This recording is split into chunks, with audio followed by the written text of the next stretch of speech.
سورہ بقرہ مدنی صورت ہے۔ مدنی کے معنی یہ ہوتے ہیں کہ ہجرت کے بعد یہ سورہ مبارکہ نازل ہوئی، اور مکی کے معنی ہوتے ہیں ہجرت سے پہلے نازل ہوئی۔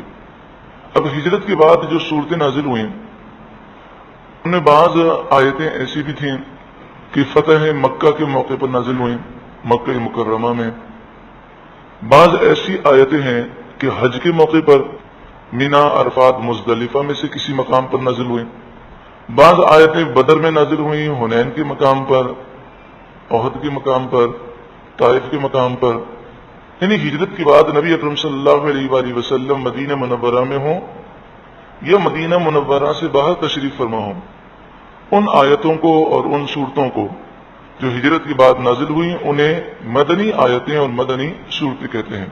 اور ہجرت سے پہلے جو صورتیں یا جو آیتیں نازل ہوئیں، چاہے وہ مکہ شریف میں نازل ہوئی ہوں یا مکہ مکرمہ سے باہر آقا جہاں صلی اللہ علیہ وسلم تشریف لے گئے ہوں اور وہاں پر نازل ہوئی ہوں، انہیں مکی آیتیں اور مکی صورتیں کہتے ہیں۔ مفسرین بیان کرتے ہیں کہ سورہ بقرہ یہ وہ پہلی صورت ہے کہ ہجرت کے بعد جس کا نزول ہوا۔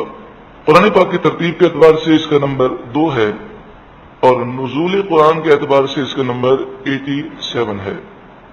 اس میں 286 آیتیں 286 آیات ہیں اور 40 رکوع ہیں۔ الفاظ کے اعتبار سے بھی اور معانی کے اعتبار سے بھی یہ سب سے بڑی صورت ہے۔ اس میں 1000 باتوں کا حکم دیا گیا ہے، 1000 باتوں سے منع کیا گیا ہے۔ اس میں سب سے زیادہ شرعی مسائل موجود ہیں۔ سورہ بقرہ وہ صورت ہے کہ جس کو سمجھنے کے لیے صحابہ کرام علیہم رضوان نے کئی سال حضور صلی اللہ علیہ وآلہ وسلم کی بارگاہ میں صرف کیے، یہاں تک کہ حضرت عمر رضی اللہ تعالیٰ عنہ نے کئی سال، ایک روایت کے مطابق 8 یا 9 برس سے زائد عرصہ آپ نے اتنے بڑے عرصے میں سورہ بقرہ کی تفصیل کو حاصل کیا۔ اور صحابہ کرام علیہم رضوان سے جن بزرگوں نے فیض حاصل کیا یعنی تابعین بزرگوں نے، تو وہ صحابہ کرام کی خدمت میں 10 سال 20 سال سورہ بقرہ کو وہ سیکھتے رہے۔ اس قدر یہ اہم ترین صورت ہے۔ سورہ بقرہ کے فضائل میں ارشاد فرمایا، مسلم شریف میں ہے، پیارے آقا صلی اللہ علیہ وآلہ وسلم نے ارشاد فرمایا، لا تجعلوا بیوتکم قبورا، تم اپنے گھروں کو قبرستان نہ بناؤ۔ یعنی جس طرح قبرستان میں آپ دیکھتے ہیں عام طور پر سناٹا ہوتا ہے، ویرانی ہوتی ہے، تو اپنے گھروں کو ویران تم نہ کرو۔ فإن البیت تقرأ فیہ سورۃ البقرۃ لا يدخلہ الشیطان، بس بے شک وہ گھر کہ جس میں سورہ بقرہ کی تلاوت کی جائے اس گھر میں شیطان داخل نہیں ہو سکتا۔ سورہ بقرہ کی تلاوت ہونی چاہیے۔ بزرگوں نے فرمایا کہ اگر کسی گھر میں جنات کا اثر ہو، آصف کا اثر ہو، یا نا اتفاقیاں ہوں، بے برکتی ہو، پریشانیاں ہوں، تو ہر تیسرے دن سورہ بقرہ کی تلاوت کی جائے، ساری بے برکتیاں انشاءاللہ دور ہو جائیں گے۔ بسم اللہ الرحمن الرحیم، اللہ کے نام سے شروع۔ اسم کے معنی نام، الرحمن جو بہت ہی زیادہ مہربان، الرحیم رحم کرنے والا۔ الف لام میم، انہیں حروف مقطعات کہتے ہیں۔ حروف کے معنی تو حروف ہیں، مقطعات کے معنی ہے الگ الگ۔ یعنی دیکھیں آپ کوئی بھی حرف مثلا آگے ذالک لکھا ہے تو ہم زال لام کاف نہیں پڑھتے اسے، بلکہ ملا کے پڑھتے ہیں ذالکا۔ لیکن یہ الف لام میم وہ حروف ہیں جنہیں ہم الگ الگ پڑھتے ہیں، الف الگ، لام الگ، میم الگ، تو اس لیے انہیں حروف مقطعات کہتے ہیں۔ یعنی ایسے حروف جنہیں علیحدہ علیحدہ پڑھا جاتا ہے۔ یہ حروف کیا ہیں، ان کے معنی کیا ہیں؟ تو مفسرین نے بیان کیا، سر بین اللہ ورسولہ، یہ سر ہیں، راز ہیں اللہ اور اس کے رسول کے درمیان۔ جیسے بعض باتیں لوگوں کے سامنے کی جاتی ہیں لیکن آپس میں راز کی باتیں ہوتی ہیں تو وہ کوڈ ورڈز ہوتے ہیں، اشارات ہوتے ہیں کہ بولنے والا جانتا ہے اور سننے والا جانتا ہے۔ تو یہ سر بین اللہ ورسولہ ہے، یہ راز ہے۔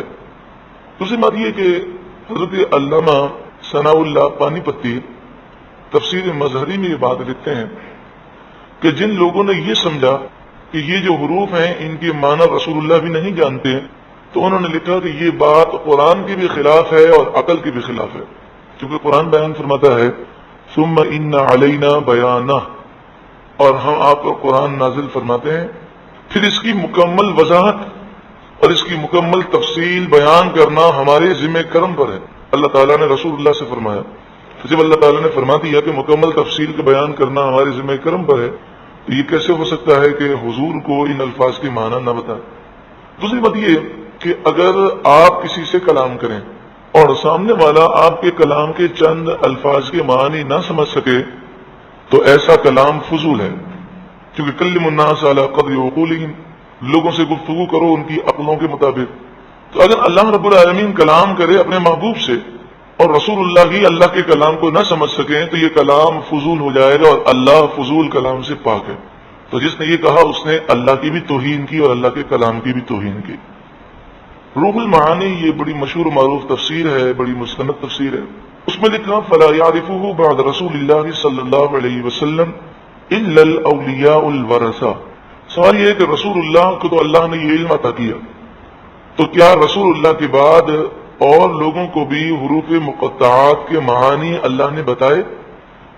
روح المعانی کے مصنف تفسیر روح المعانی میں فرماتے ہیں کہ ہاں، رسول اللہ کے صدقے میں جو رسول اللہ کے سچے غلام ہیں، وہ اولیاء جو رسول اللہ کے وارث ہیں، انہیں اللہ نے رسول اللہ کی غلامی کے صدقے میں ان حروف کے معانی سکھائے۔ فہم یعرفونہ من تلک الحضرۃ، تو یہ اللہ کے نیک بندے رسول اللہ کی بارگاہ سے ان الفاظ کے معنی سیکھتے ہیں۔ وَتَنْطِقُ لَهُمُ الْحُرُوفُ كَمَا كَانَتْ تَنْطِقُ لِمَنْ سَبَّحَ فِي كَفِّهِ الْحَصَىٰ۔ کہا کہ رسول اللہ صلی اللہ علیہ وآلہ وسلم کے سامنے یہ حروف خود کلام کرتے تھے اور حضور کو خود اپنے معنی بتاتے تھے۔ جس طرح رسول اللہ جب کنکریاں اپنے ہاتھ میں لیتے تو کنکریاں کلام کرتی تھیں، تو اسی طرح اولیاء کرام جب قرآن پڑھتے ہیں تو رسول اللہ کی غلامی کی جسد کا ہے کہ یہ حروف ان سے کلام کرتے ہیں اور انہیں بتاتے ہیں کہ ہمارے یہ معنی ہے۔ ارشاد فرمایا ذالک الکتاب لا ریب فیہ۔ ذالک الکتاب اگر عربی گرامر کی روح سے دیکھا جائے تو ذالکا دور کے لیے یہ اس میں اشارہ ہے، جسے انگلش میں دس کہتے ہیں، قریب کے لیے، دور کے لیے ڈیٹ کہتے ہیں، تو ہذا یہ قریب کے لیے ہے اور ذالکا دور کے لیے ہے۔ تو یہاں پر فرمایا ذالک الکتاب، وہ کتاب، اور کتاب تو ہمارے سامنے ہے، کتاب تو بالکل قریب ہے۔ یہاں پر مفسرین نے ایک اصول لکھا کہ عربی گرامر کا یہ قاعدہ اور یہ اصول ہے کہ کوئی چیز ہو قریب لیکن شان میں بہت زیادہ بلند و بالا ہو، تو آپ یہ کہتے ہیں کہ ان کا کہاں مقام اور ہمارا کہاں مقام، ہم تو ان سے بہت دور ہیں۔ تو فرمایا کہ ذالک الکتاب کی یہ معنی ہے کہ کتاب تو ہمارے بہت قریب ہے لیکن مقام اور مرتبے کے اعتبار سے یہ بہت بلند و بالا ہے۔ تو جب قریب کی چیز کے لیے دور کا اس میں اشارہ استعمال ہو تو اس کے معنی ہے ذی شان، بلند و بالا۔ ذالک الکتاب، یہ ذی شان بلند و بالا کتاب ہے۔ لا ریب فیہ، اس میں کوئی شک نہیں۔ کس بات میں شک نہیں؟ اس بات میں شک نہیں کہ یہ اللہ کی کتاب ہے، کیونکہ یہ کتاب خود یہ بتاتی ہے کہ یہ اللہ کی کتاب ہے، کیونکہ پوری دنیا انسانیت کو ہمیشہ کے لیے چیلنج کیا گیا کہ ایک آیت جیسی آیت بنا کر دکھاؤ لیکن وہ نہ بنا سکے۔ تو یہ کتاب خود بتاتی ہے کہ یہ اللہ کی کتاب ہے اور اس میں کوئی شک نہیں، جیسا کہ سورہ الف لام میم سجدہ میں فرمایا تنزیل الکتاب لا ریب فیہ من رب العالمین، یہ کتاب اتاری گئی ہے رب العالمین کی طرف سے، اور رب العالمین کی طرف سے اس کتاب کے آنے میں کوئی شک اور شبہ نہیں ہے۔ ھدی للمتقین، یہ کتاب ہدایت ہے متقیوں کے لیے۔ ہدن ہدایت، لام سے لی ہم پہلے سن چکے کے لیے، جیسے الحمدللہ میں ہم نے سنا تھا تمام خوبیاں اللہ کے لیے ہیں، تو للمتقین متقیوں کے لیے ہدایت ہے۔ یوں تو یہ ہدایت جو ہے وہ ساری انسانیت کے لیے ہے اور سب کو یہ کتاب دعوت ہدایت دیتی ہے، لیکن اس سے فائدہ وہی اٹھاتے ہیں جو متقی ہیں۔ لیکن سوال یہ پیدا ہوتا ہے کہ جو متقی ہیں اگر صرف وہی فائدہ اٹھاتے ہیں تو پھر جو غیر متقی ہیں وہ اس کتاب کو پڑھیں گے تو متقی کیسے بنیں گے؟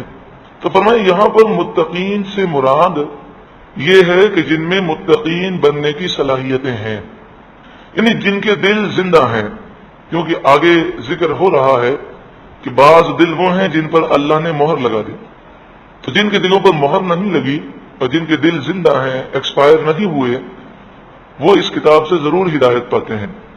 اگر دل کا میل ہوگا تو اس کتاب کے نور سے دور ہو جائے گا، اور اگر متقی ہوگا تو اسے مزید اللہ رب العالمین کا قرب نصیب ہوگا۔ متقین کے لفظی معنی ہے ڈرنے والے، اور یہ لفظ تقویٰ جو ہے اس کے معنی ڈکشنری کے اعتبار سے یہ ہوتے ہیں کہ جو چیز آپ کو نقصان دینے والی ہے اس چیز سے آپ بچیں۔ تو متقی جو ہے ہر اس کام سے بچتا ہے جو کام اللہ اور اس کے رسول کی نافرمانی والا ہے، اور وہ جب بچتا ہے تو اس کے دل میں اللہ کا خوف ہوتا ہے کہ اللہ دیکھ رہا ہے، اور اس کی گرفت سے اور اس کی عذاب سے ڈر کر وہ گناہوں سے بچتا ہے۔ تقوی کی تعریف کیا ہے؟ تقوی کسے کہتے ہیں؟ پہلے تو یہ سمجھ لیں کہ اللہ سے ڈرنا جو ہے یہ تو عام طور پر ہر کوئی دعویٰ کرتا ہے کہ میں اللہ سے ڈرتا ہوں، لیکن تقوی کی تعریف یہ ہے یا ایھا الذین آمنوا اتقوا اللہ حق تقاتہ، اے ایمان والوں اللہ سے ڈرو جیسا کہ ڈرنے کا حق ہے۔ تو صرف دعویٰ کہ میں اللہ سے ڈرتا ہوں یہ کافی نہیں، بلکہ وہ اللہ سے ڈرنے کا حق ادا کرے، یعنی ہر گناہ سے بچے، یہی ایسا شخص ہے جو اللہ سے ڈرنے والا ہے۔ تفسیر کبیر میں مختلف تعریفیں کی گئیں تقوی کی، اور بڑی پیاری پیاری تعریفیں ہیں۔ ان تمام تعریفوں کا خلاصہ تو یہی ہے کہ تقوی یہ ہے کہ انسان اللہ اور اس کے رسول کی نافرمانی نہ کرے، ہر وقت یہ تصور قائم ہو جائے کہ اللہ دیکھ رہا ہے، وہ میری گرفت کرنے پر اور پکڑ کرنے پر قادر ہے۔ دنیا کے لوگ اگر دیکھیں نہ دیکھیں، لوگ ناراض ہوں تو وہ مجھے کیا دے سکتے ہیں اور کیا نقصان پہنچا سکتے ہیں، اگر میرا رب ناراض ہو گیا تو بہت بڑا نقصان ہو جائے گا۔ یہ ہے تقوی کی تعریف، لیکن اس کو مختلف انداز میں بزرگان دین نے اپنے اپنے رنگ میں بیان کیا، اور ہر تعریف ایسی ہے کہ جب انسان سنتا ہے تو زبان سے سبحان اللہ جاری ہو جاتا ہے۔ حضرت ابراہیم بن آدم فرماتے ہیں التقوی اللہ یجد الخلق فی لسانک عیبا، تقوی یہ ہے کہ مخلوق کو تیری زبان میں کوئی عیب نظر نہ آئے، یعنی مخلوق کے سامنے تیری زبان بڑی پاکیزہ، بڑی میٹھی اور شائستہ ہو۔ وللملائکۃ فی افعالک عیبا، اور تقوی یہ ہے کہ فرشتوں کو تمہارے کاموں میں کوئی عیب اور خرابی نظر نہ آئے۔ ولا ملک العرش فی سرک عیبا، اور تقوی یہ ہے کہ عرش کا جو مالک ہے بادشاہ حقیقی اللہ رب العالمین، وہ تیرے دل میں کوئی عیب نہ دیکھے، یعنی تقوی کا معنی ہوا ظاہر اور باطن گناہوں سے پاک ہو۔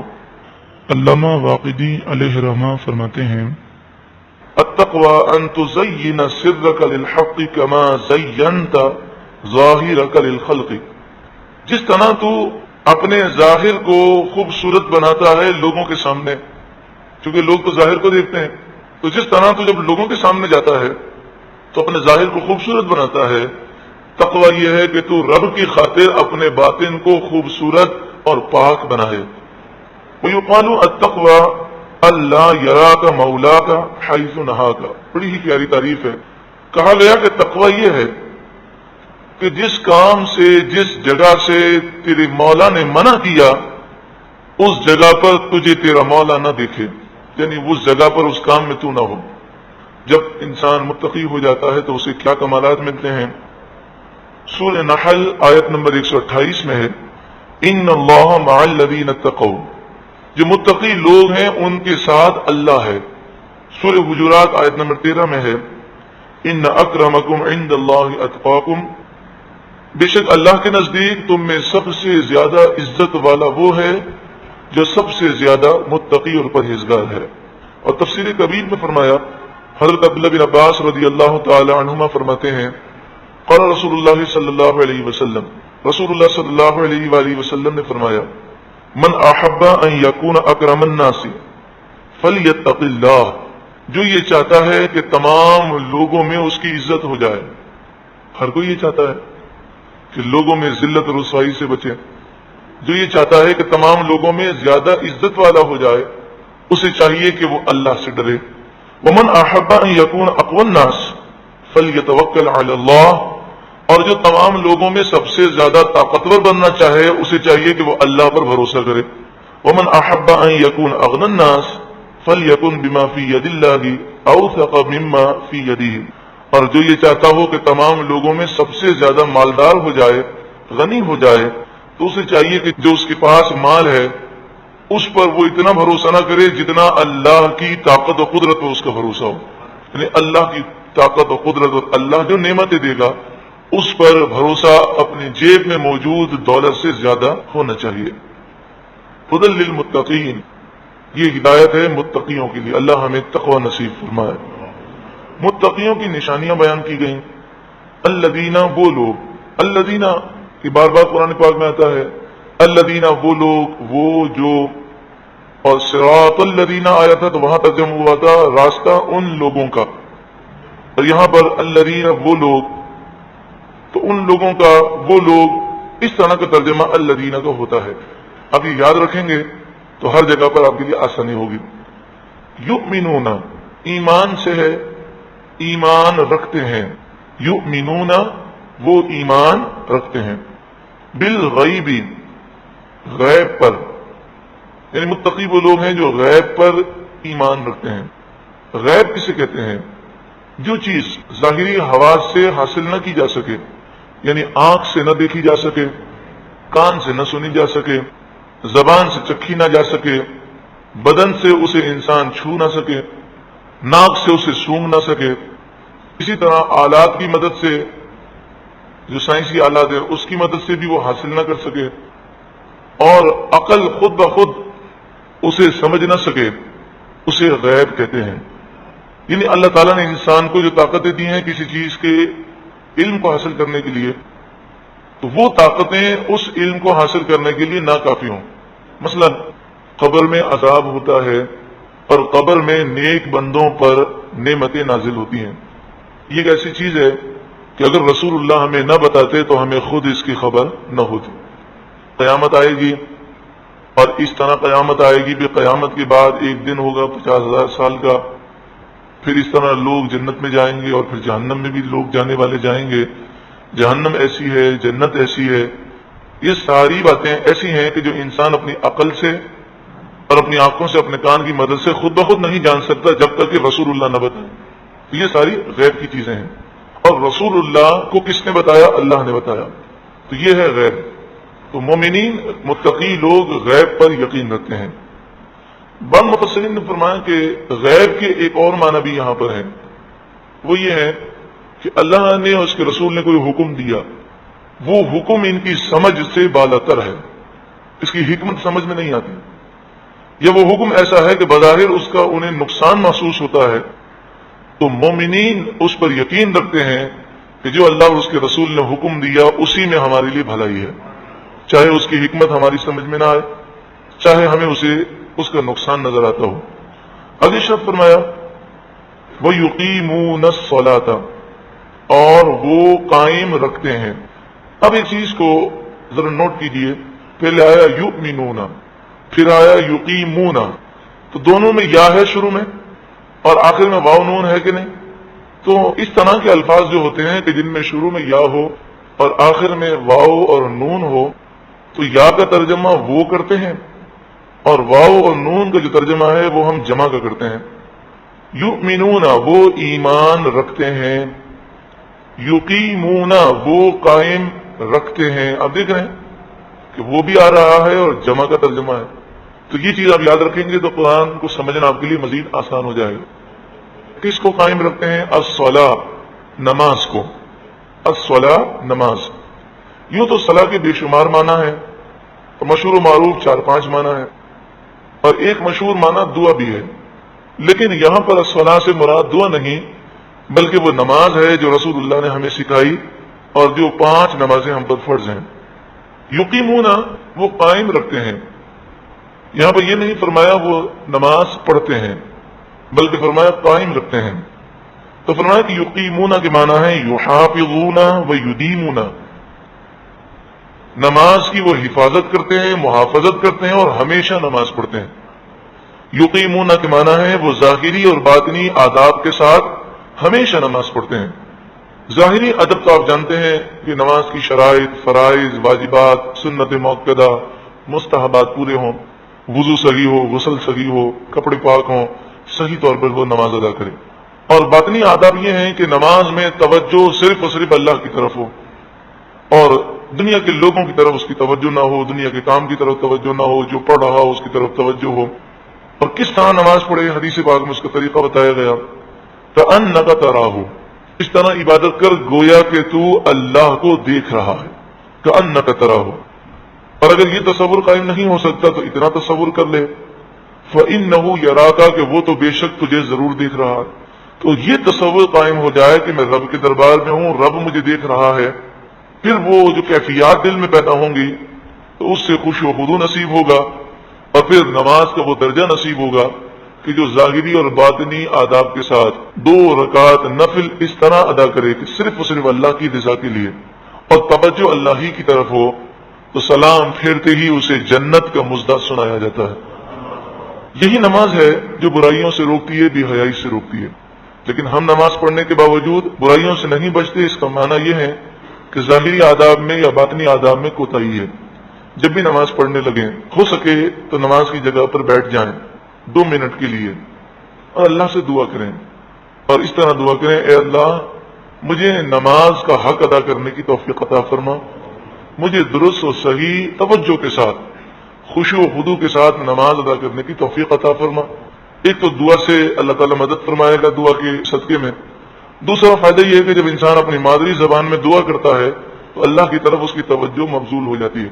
پھر نماز شروع کرے، پوری کوشش کرے کہ توجہ سے پڑھے۔ اور حضرت امام غزالی علیہ رحمہ فرماتے ہیں کہ توجہ حاصل کرنے کا طریقہ یہ ہے کہ جب نماز مکمل پڑھ لے، مثلا ظہر کی 12 رکعتیں ہیں، تو مکمل پڑھنے کے بعد وہ غور و فکر کرے کہ کتنی رکعتوں میں میری توجہ رہی اور کتنی رکعتوں میں میری توجہ ہٹ گئی۔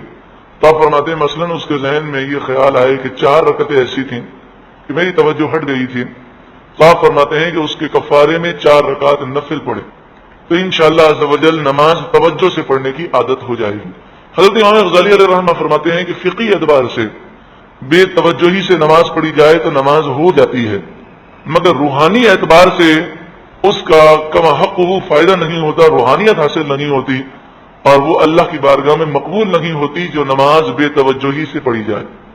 وَمِمَّا، اور اس سے جو، یہ اصل میں من ما تھا، من کے معنی سے، ما معنی جو، اور پھر آپس میں ملا دیا گیا۔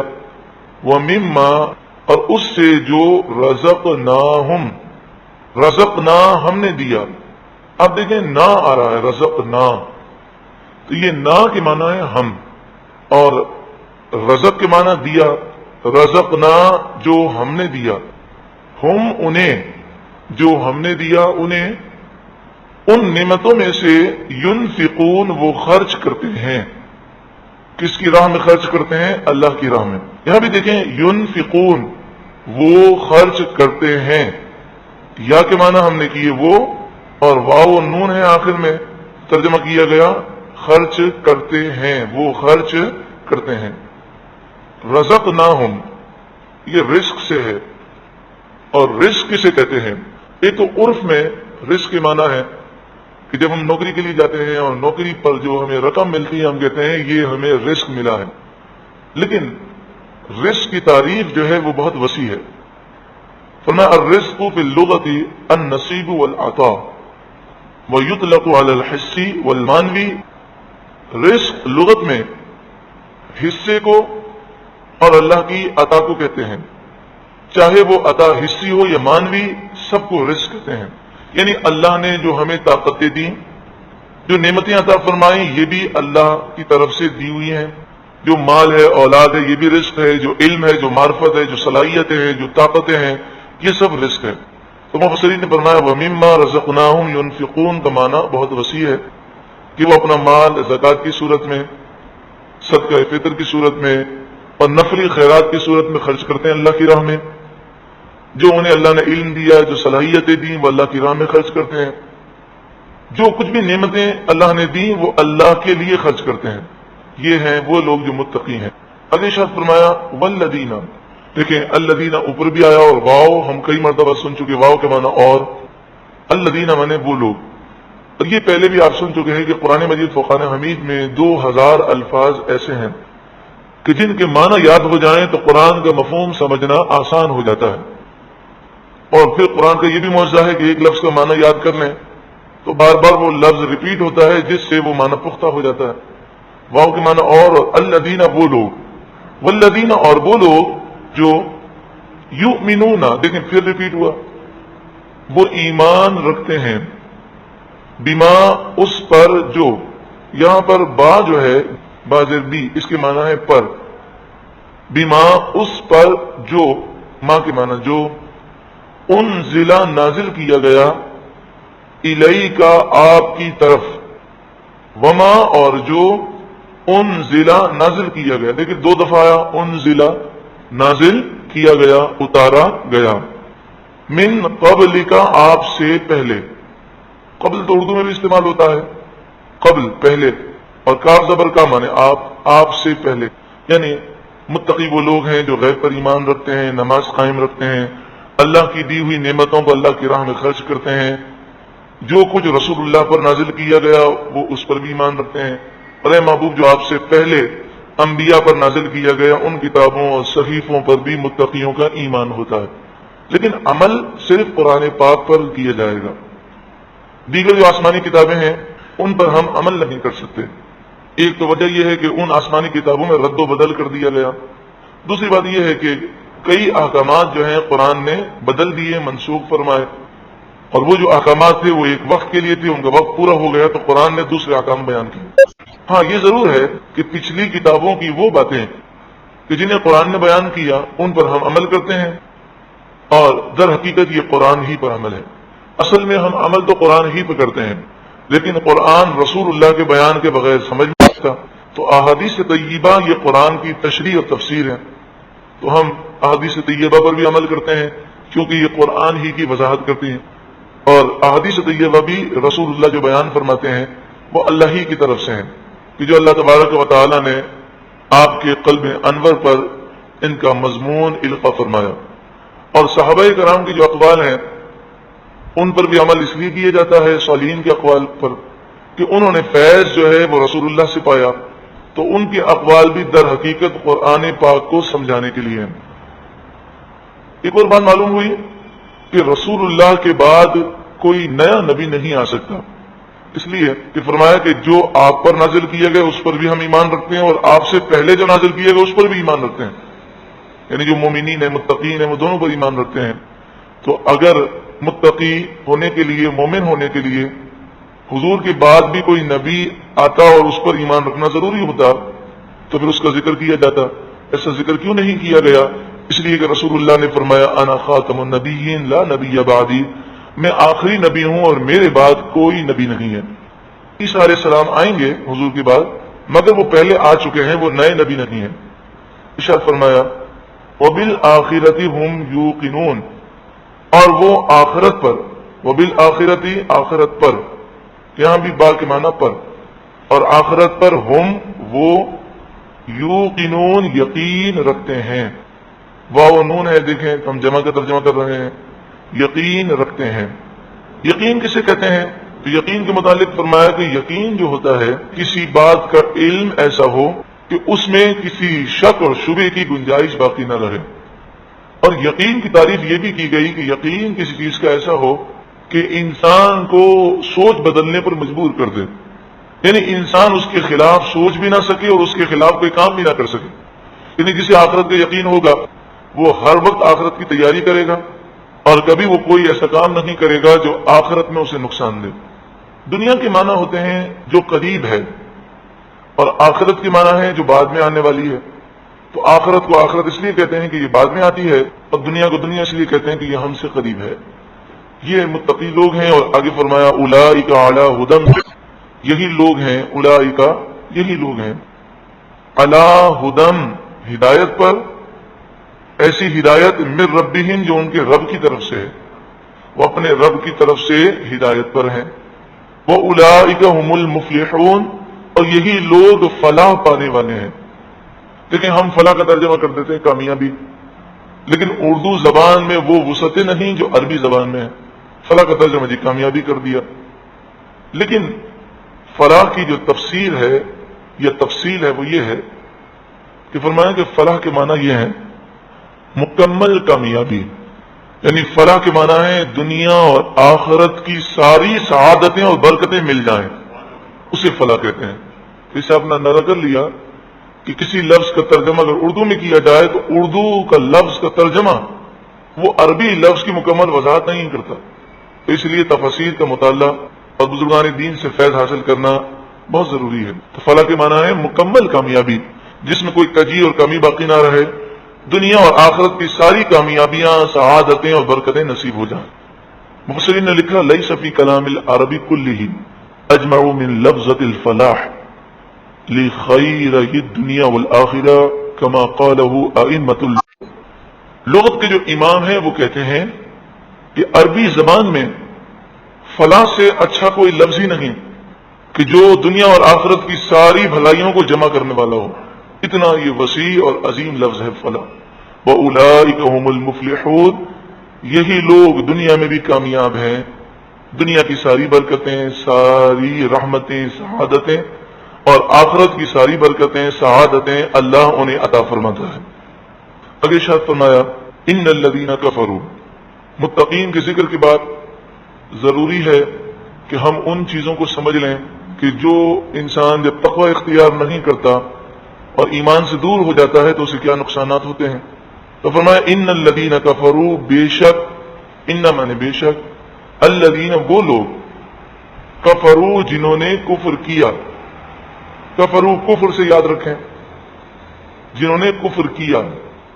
سواء برابر ہے، علیہم ان پر، انذرتہم حمزہ زبر آ مانے کیا، انذرتا آپ نے ڈرایا، ہم انہیں، ام یا، لم تنذر نہ ڈرایا آپ نے، لم کے معنی نہ، تنذر لم تنذر نہ ڈرایا آپ نے، ہم انہیں، لا یؤمنون وہ ایمان نہیں لائیں گے. لا مانے نہیں، بے شک وہ جنہوں نے کفر کیا آپ انہیں ڈرائیں یا نہ ڈرائیں وہ ایمان نہیں لائیں گے.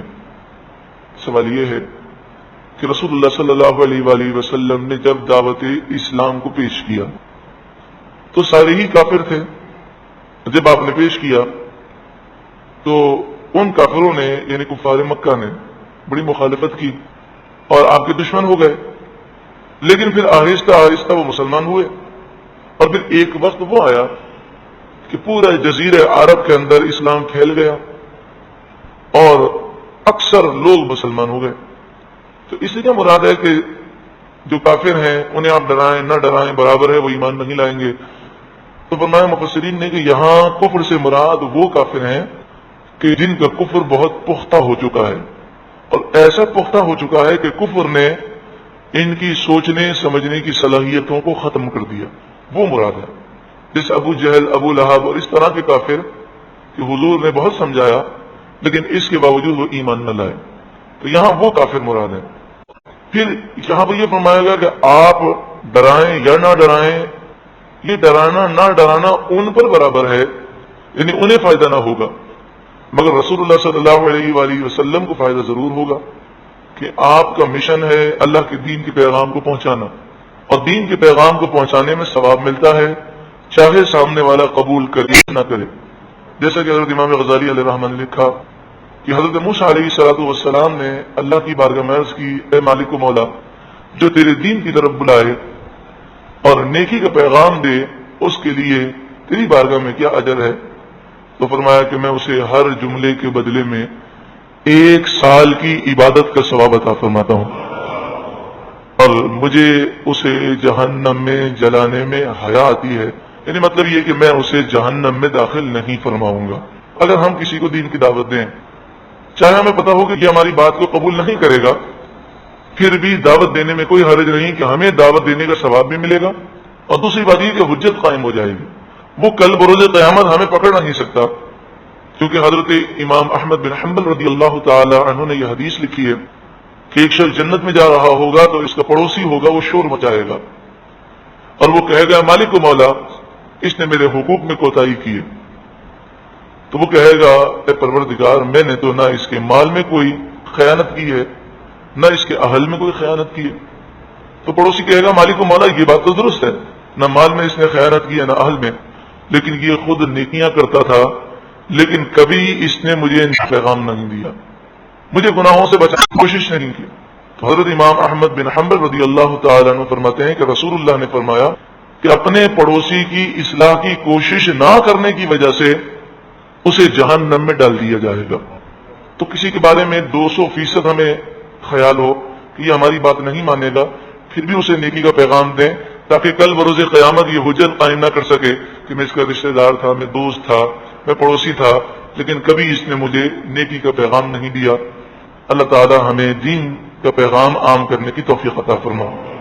ختم اللہ علی قلوبہم، فرمایا کہ مہر لگا دی اللہ نے، ختمہ مہر لگا دی، اسی لیے خاتم انگوٹھی کو کہتے ہیں کہ انگوٹھی کے ذریعے پہلے مہر لگائی جاتی تھی، خاتم مہر لگانے کا آلہ۔ اسی طرح خاتم کے بھی معنی ایک ہوتے ہیں مہر لگانے والا آلہ۔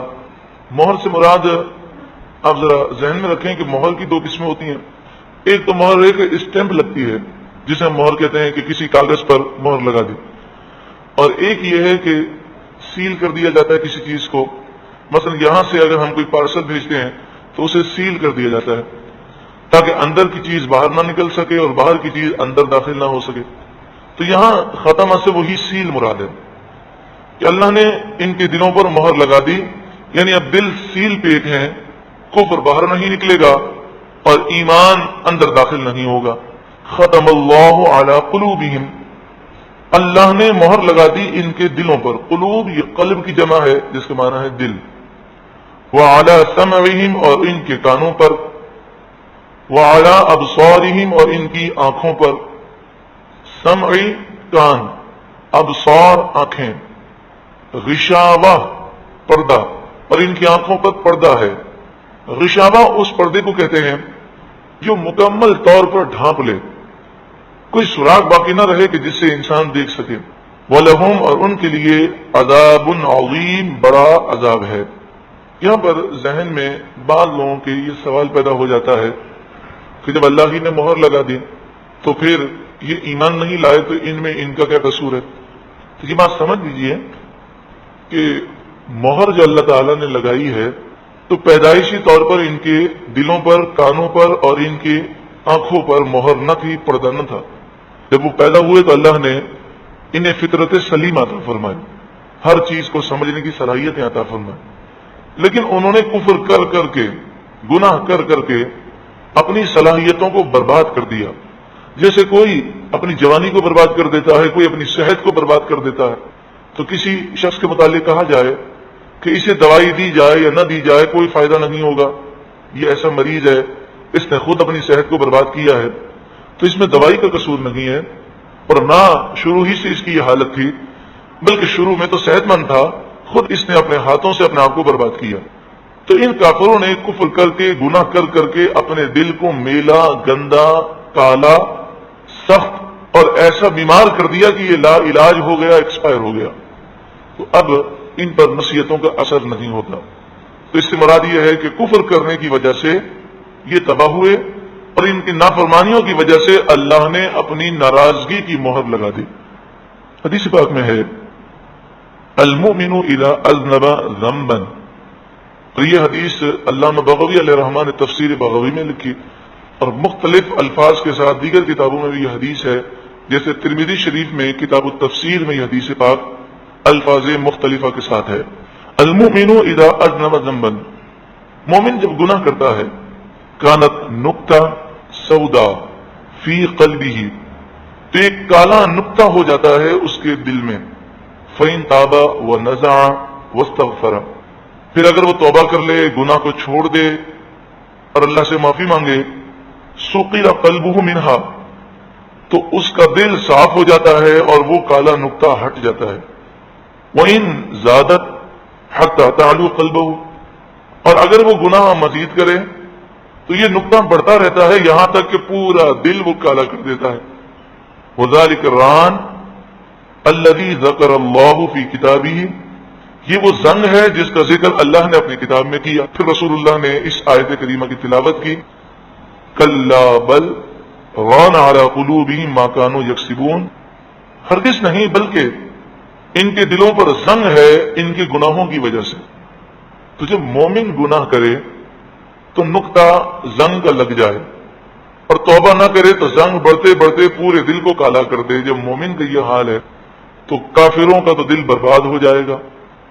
تو اس لیے دل کالا ہوتا رہتا ہے، اور کبھی کبھی ایسا ہوتا ہے کہ کفر کی وجہ سے یا گناہوں کی وجہ سے دل مردہ ہو جاتا ہے۔ تو یہاں دل پر مہر لگا دی گئی، اس سے مراد یہ ہے کہ ان کے دل گناہوں کی وجہ سے، کفر کی وجہ سے مردہ ہو گئے۔ دوسری بات یہ سمجھ لیں کہ دل سے کیا مراد ہے۔ ایک تو وہ دل ہے جو سینے میں دھڑک رہا ہے، وہ گوشت کا لوتھڑا ہے، لیکن علامہ مظہری تفسیر مظہری میں فرماتے ہیں کہ یہاں دل سے مراد عقل اور سمجھ مراد ہے، کہ ان کی سمجھ اور عقل پر اللہ نے مہر لگا دی، ان کی سمجھ اور عقل وہ مردہ ہو گئی۔ اور اس کی دلیل وہ قرآن پاک کی یہ آیت پیش کرتے ہیں، ان فی ذلک لذکری لمن کان لہ قلب، بے شک اس کتاب میں، قرآن میں ضرور نصیحت ہے اس کے لیے جس کا دل ہو، یعنی جس کی عقل ہو، جس کو سمجھ حاصل ہو، اس کے لیے یہ کتاب نصیحت ہے۔ اور پھر یہ حدیث پیش کرتے ہیں مسلم شریف کی کہ فرمایا ان قلوب بنی آدم کلھا بین اصبعین من اصابع الرحمن کقلب واحد، بے شک بنی آدم کے دل اللہ کے قبضے قدرت میں ہیں، اور سارے دل ایک ہی دل کی طرح ہیں، یعنی اللہ کے لیے کوئی مشکل نہیں ہے، اس کے لیے ہر چاہت آسان ہے۔ یصرفہ کیف یشاء، وہ جس طرح چاہتا ہے دلوں کو پھیرتا ہے۔ تو دل کو پھیرتا ہے یعنی عقل، معرفت، سمجھ، سوچ یہ پھر جاتی ہے، کبھی سوچ نیکی کی طرف ہوتی ہے اور کبھی گناہوں کی طرف۔ پھر رسول اللہ نے یہ دعا کی، ثم قال، پھر آپ نے اس طرح دعا کی، اللہم مصرف القلوب، اے اللہ اے دلوں کو پھیرنے والے، صرف قلوبنا علی طاعتک، تو ہمارے دلوں کو اپنی عبادت کی طرف پھیر دے۔ اذا فسدت الجسد کلہ، اب صلی اللہ علیہ وآلہ وسلم نے فرمایا کہ جب وہ خراب ہو جائے تو پورا جسم خراب ہو جاتا ہے۔ یعنی آپ دیکھیں اگر دل مردہ ہو، دل میں زنگ لگ جائے تو انسان کو عبادت میں بھی سستی ہوتی ہے، گناہ بھی کرتا ہے، اور دل میں روحانیت ہو تو وہ گناہوں سے بچتا ہے۔ تو دل یہ معرفت ہے، یہ سمجھ ہے، یہ عقل ہے، اور یہ چیزیں جب خراب ہو جاتی ہیں تو انسان تباہ ہو جاتا ہے۔